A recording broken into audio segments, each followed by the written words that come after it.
En venant à l'église, il faut faire un effort d'oublier les problèmes que vous avez laissés à la maison. Nous avons tous des problèmes, mais on s'efforce au-delà de ces problèmes de faire la volonté de Jésus. Dieu va te faire du bien. Au retour, tu vas trouver ton problème solutionné. Tous les problèmes que tu as laissés à la maison, tu vas les trouver solutionnés au nom de Jésus. Mais reçois d'abord la parole de Dieu. Bien, je vous rappelle ce qu'on a vu, quelques vérités que la Bible enseigne au sujet de la mission, au sujet de l'évangélisation.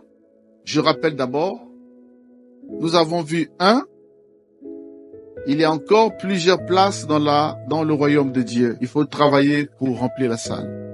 Même si les 8 milliards de personnes qui sont dans le monde actuellement, si tout le monde se convertissait, il y a toujours la place pour chacun.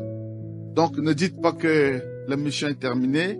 La mission est loin d'être terminée. Et je souhaite que ça soit plein ici et qu'il en manque même de place. Mais ça dépend du dynamisme. Nous avons dit que l'Église grandit par le dynamisme de chaque chrétien.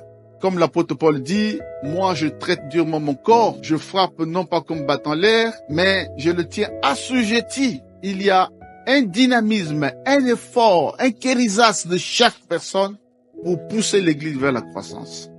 Je voulais que tu sois comme les chrétiens de l'Église primitive, de l'Église du premier siècle.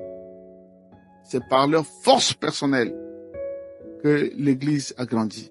C'est vrai, le Saint-Esprit travaille, mais nous aussi, nous avons notre part de travail. Bien, deuxièmement, gagner les âmes perdues et les conduire à l'Église est l'une des plus grandes tâches quotidiennes du chrétien, du disciple de Christ. C'est un grand travail que Dieu te donne, une grande responsabilité de conduire les âmes à Jésus. Et conduire à Jésus, c'est aussi conduire à l'Église. Parce que nous assistons à une nouvelle réalité. Les gens qui ne veulent pas venir à l'église, qui disent qu'ils ont la télévision, ils ont TikTok, ils ont l'internet.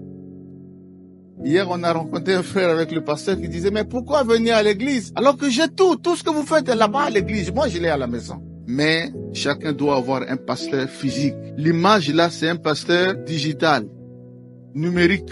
Vous voulez avoir un pasteur que vous saluez dans votre main. Un pasteur à qui vous parlez. Nous ne voulons pas que les gens se cantonnent avec les églises électroniques. Les églises électroniques. Nous connaissons la place digitale, mais le digital ne remplacera jamais l'église. C'est pourquoi quand vous gagnez les âmes, il faut les amener à l'église.